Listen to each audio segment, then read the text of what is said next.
Hello everyone, I am Dr. Rukmani Sharma. I have started a series of practice worksheets in English subject for the students of class 5th. In today's video, we are going to have practice worksheet of flying together. Flying together. First, we are going to discuss true and false. Question number 1, state true for true and F for false for the following statements. यहाँ पर जो भी statement true हैं वहाँ आपको T right करना है और जो फॉल्स हैं उनके लिए आपको एफ राइट करना है. Okay, so sentence number 1, the trees pollute environment. No, not at all. बल्कि ट्रीज तो एनवायरनमेंट को क्लीन करने में हेल्पफुल होते हैं, तो ये फॉल्स है. The trees give us oxygen to breathe. Yes, it's true. तभी तो कहते हैं ट्री प्लांटेशन करें, क्योंकि उससे हमें ऑक्सीजन मिलती है. सी, द गीज डिस्ट्रॉयड द क्रीपर. गीज ने क्रीपर को डिस्ट्रॉय कर दिया था. Not at all. जो ओल्ड वाइज गूज था उसने तो सजेस्ट किया था कि क्रीपर को जब वो स्मॉल है डिस्ट्रॉय कर दो, लेकिन उन्हें किया नहीं था. The hunter trap the geese in his net. Hunter ने ट्रैप कर लिया था गीज को अपने नेट में. Yes, it's true. ट्रैप कर लिया था.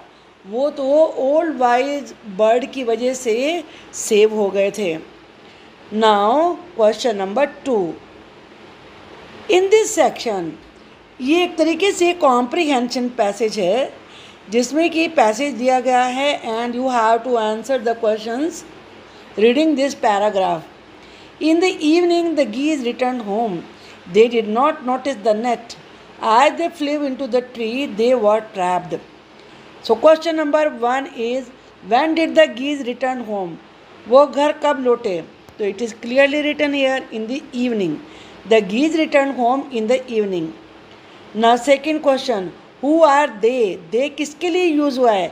They did not notice. ये they लिखा है ना यहाँ पर, तो ये किसके लिए यूज़ हुआ है. geese के लिए. Now question number 6, find one pronoun and two nouns from the above lines. Pronoun तो इसमें आप देख रहे हैं they है, और इसके बाद हम noun देखते हैं.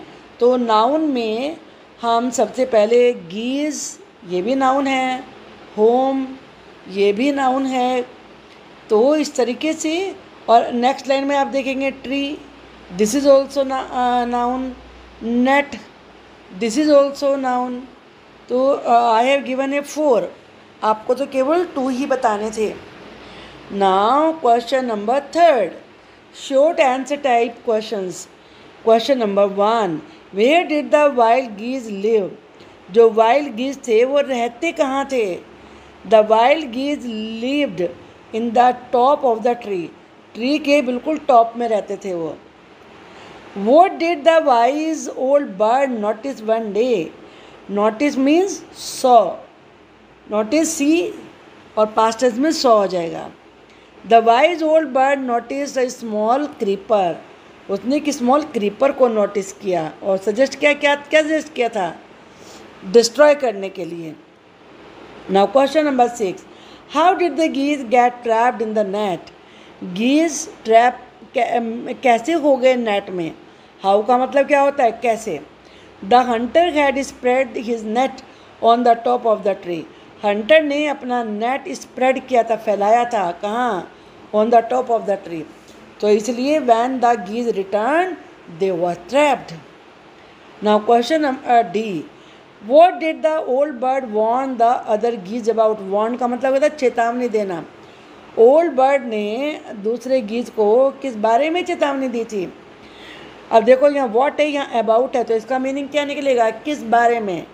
The old bird warned the other geese not to move. कि वो ये चेतावनी थी कि वो बिल्कुल भी हिले ना. जस्ट लाई स्टिल, बस बिल्कुल शांत होकर लेटे रहें. स्टिल से मतलब है शांत होके लेटे रहना, बिल्कुल कोई मूवमेंट ना करना, मोशनलेस। नाउ क्वेश्चन नंबर 4, ये थोड़ा लॉन्ग आंसर होते हैं इनके। Briefly describe how the hunter try to catch the geese. Briefly का मतलब होता है शॉर्ट में डिस्क्राइब करिए कि हंटर ने गीज को कैच करने की कैसे कोशिश की।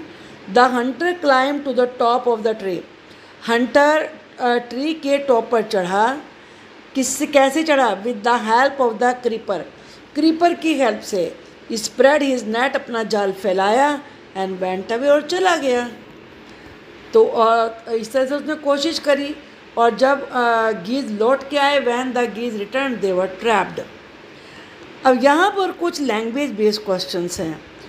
Question number 1, identify. आइडेंटिफाई का मतलब होता है पहचानिए the adjectives in the following sentences and give their opposites. Adjectives के लिए मैंने ग्रामर में वीडियो बनाई है, एडजेक्टिव्स को लेकर क्या होते हैं, कैसे उनकी पहचान करते हैं, तो आप वो वीडियो भी देख सकते हैं। Sentence number 1, there stood a very tall tree. Tall, tall is the adjective. अब इसका हमें चूँकि यहाँ पर अपोजिट बताना था, तो टॉल का अपोजिट होता है short. This is a small creeper. Small, this is adjective, और स्मॉल का अपोजिट क्या होता है? Big. Don't you see, replied the wise bird. Wise is adjective, और वाइज का अपोजिट क्या होता है? फुलिश, यानी कि मूर्ख। अब यहाँ पर आपको बर्ड्स को उनके नेम से मैच करना है। Here you can see this big bird here is eagle, and this is duck, and this is peacock. It is so easy. Now question number 3, write the meanings of the following words. Creeper, what is creeper? इनको आपको learn भी करना है।